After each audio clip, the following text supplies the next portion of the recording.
दोस्तों, खेल तो आप सभी बचपन से लेकर आज तक खेलते चले आ रहे होंगे, लेकिन हमारा मानव दिमाग बहुत ज्यादा चंचल होता है। बड़े होने के बाद उसके लिए मजे की परिभाषा ही बदल जाती है और जो मजा पहले उसे पकड़म पकड़ाई और बेवकूफी भरी हरकतें करने में आता था, अब वही मजा उसे डर और खतरनाक चीजों से आने लगता है। डर, पागलपन और खौफ, ये तीन ऐसी चीजें हैं जो किसी भी व्यक्ति की जिंदगी को नकारात्मक रूप से बदलने या उसे खत्म करने के लिए बहुत होती है। पर अगर इन्हीं तीन चीजों में आप प्रेत बाधित चीजों और प्रेत आत्माओं को भी मिला दें तो एक ऐसा जानलेवा संगम बनता है जो तबाही के पहले नहीं रुकता। आज हम आपको कुछ ऐसे रिवाजों या रीतियों के बारे में बताने वाले हैं जो सुनने में शायद आपको मजाक लगेंगे और हो सकता है कि आपको ये ढोंग करने की तकनीकें लगे, मगर आज के इस वीडियो में हम कुछ ऐसी क्रियाओं के बारे में बात करने वाले हैं जिन्हें आप खेल कहना चाहें या तंत्र मंत्र या महज कोई अफवाह। मगर इतना ध्यान जरूर रखिएगा कि अगर इनको अपनाने के चक्कर में आपके साथ इनसे संबंधित कोई घटना घटती है तो उस घटना का जिम्मेदार इनसाइट रहस्य गलती से भी नहीं होगा। तो इसी चेतावनी को ध्यान में रखते हुए चलिए शुरू करते हैं आज के इस नींद उड़ा देने वाले एपिसोड को। दारुमा-सान नाम से ही पता चल रहा है कि ये जानलेवा खेल जापान से ओरिजिनेट हुआ है। इस खेल को खेलने के लिए आपके घर में एक बाथटब का होना जरूरी है और अगर बाथटब है भी तो इसे ट्राई करने की गलती मत ही कीजिएगा। इसके बारे में जानकारी देने वाले लोग ये कहते हैं कि इस खेल को खेलने के लिए सबसे पहले आपको रात के समय 12 बजे के लमसम बाथटब में जाना है और अपना सिर कुछ इस तरह से रखना है कि बाथटब के थोड़ा सा ही ऊपर हो। ऐसी अवस्था में आने के बाद आपको 3 बार उस आत्मा को बुलाने का मंत्र बोलना है जो कि है दारुमा-सान फेल डाउन। याद रहे कि इस पूरी क्रिया को करते समय आपकी आंख एक पल के लिए भी हल्की सी भी नहीं खुलनी चाहिए वरना क्रिया भंग हो सकती है। इस सेंटेंस को 3 बार बोलने के बाद आपको अपने मन में ही आंखें बंद करके इमेजिन करना है जैसे आपके बाथटब में कोई लड़की ऊपर से गिर रही हो और गिरने की वजह से उसकी एक आंख फूट गई हो। और जब आप पूरे कंसंट्रेशन के साथ ऐसे चित्र की परिकल्पना करेंगे तो आपको बाथटब में हल्की सी हलचल महसूस होगी और ऐसा आभास होगा जैसे कोई उस वक्त आपके साथ है। हो सकता है कि आपको ऐसा भी लगे कि कोई आपके हाथ या पाँव खींच रहा हो, लेकिन इस तरह का आभास होने के बावजूद एक चीज जो आपको नहीं करनी है वो है अपनी आंखें खोलना,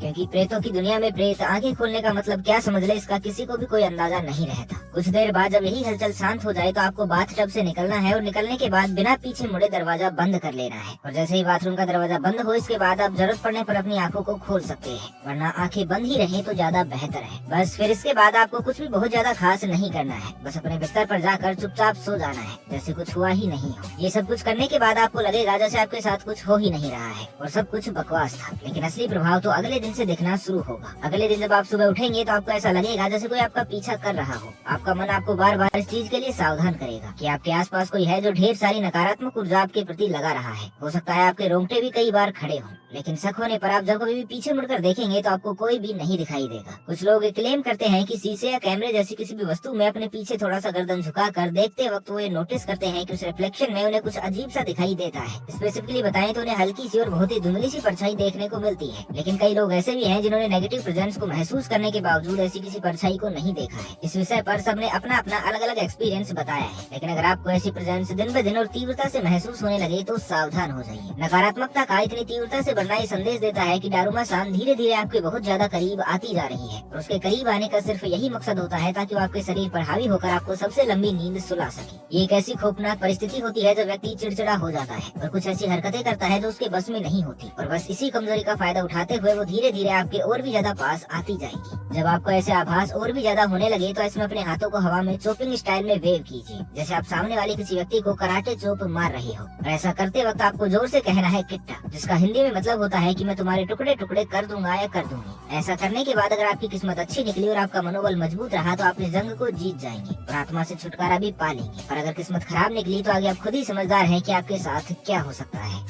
द घोस्ट टेस्ट। जब शक्तिमान टीवी पर नया नया आया था तो काफी ऐसे बच्चे थे जो शक्तिमान को कॉपी करने के चक्कर में छत से कूद जाया करते थे, ये सोचते हुए कि शायद उनमें भी शक्तिमान की शक्तियाँ हैं जिससे वो बच जाएंगे। मगर दुनिया में ऐसे बहुत से लोग होते हैं जिनके पास सच में इस चीज की भी शक्ति होती है कि वो कंसंट्रेशन की मदद से प्रेतों और आत्माओं को अपनी नजरों के सामने देख सकते हैं और कई बार तुमसे बातें भी कर सकते हैं। हम आपको कोई और शक्ति तो नहीं दिला सकते, लेकिन आपके अंदर भूतों को देखने की क्षमता है या नहीं इसका आभास जरूर करवा सकते हैं उस क्रिया के माध्यम से जिसे द घोस्ट टेस्ट के नाम से भी जाना जाता है। इसके लिए आपको एक शांत और अंधेरी जगह पर जाकर बैठ जाना है और सोचना है किसी ऐसे घर के बारे में जहाँ पर आप कभी भी गए हो, फिर चाहे वो आपका कोई पुराना घर हो, आपके किसी रिश्तेदार का घर हो, आपके गांव का घर हो या इवन अगर आप किसी होटल में भी रुके थे तो उसको भी आप अपने मन में सोच सकते हैं। आपको अपने कंसंट्रेशन और मेडिटेशन लेवल को इस हद तक पीक पर पहुंचाना है कि आप अपने मौजूदा घर और शारीरिक स्थान से नाता ही तोड़ दें और जब आप इमेजिनेशन में अपनी आंखें खोले तो आप उसी घर में मौजूद हैं जिसकी आप परिकल्पना कर रहे थे। अब यहाँ पहली बात तो ये है कि कई लोग इस क्रिया का पहला चरण ही पूरा नहीं कर पाते हैं, क्योंकि काफी लोगों का कंसंट्रेशन लेवल इतना शार्प नहीं होता है कि वो अपने सांसारिक स्थान को छोड़कर एक वास्तविक से लगने वाली मानसिक यात्रा पर चले जाएं। लेकिन अगर आप ऐसा करने में सफल हो जाते हैं तो भले ही आपके अंदर नकारात्मक ऊर्जा को देखने की शक्ति हो या ना हो, पर आप ध्यान और सकारात्मक ऊर्जा से निश्चित तौर पर भरे हुए होंगे। इसके बाद फिर आपको मानसिक चेतना में ही उस घर में घूमना है जहाँ पर इस वक्त आप अपने आप को इमेजिन कर रहे हैं। अगर आप सच में ऐसा करने में काबिल रहे तो इस स्थिति में आपकी आत्मा आपके शरीर से एक अलग ही दिशा में चली गई होगी, जो गलत नहीं है क्योंकि आप ध्यान के माध्यम से उस यात्रा पर गए हैं। अब आपको उस घर के हर एक कोने पर जाना है और जांच करनी है कि कहीं आपको कोई दिख तो नहीं रहा है। अगर घर का ब्यौरा करते वक्त आपको कोई भी व्यक्ति वहाँ पर नजर आए तो ये मान लीजिए कि वो व्यक्ति एक आत्मा के रूप में वहाँ पर मौजूद है और आप उस चेतना के दायरे में जितने भी लोगों को वहाँ पर देखेंगे वो आपकी आत्मा को देखने की क्षमता को सिद्ध करेगा। और आप जितने भी लोगों की शक्ल देखेंगे उसका मतलब ये होगा कि आप आत्मा देखने में उतने ही ज्यादा शक्तिशाली हैं। इसे एक्सपीरियंस करने वाले लोगों ने बताया है कि इसके कोई भी बुरे परिणाम नहीं है, मगर इसे अंजाम देते वक्त उन्हें यकीन नहीं हुआ जब उन्हें कुछ ऐसे लोगों के बारे में पता चला जिनके साथ उन्होंने कई घंटे साथ में बिताए थे, लेकिन असलियत में तो वो वहाँ पर मौजूद थे ही नहीं, बल्कि वो तो महज उनकी आत्मा ही थी।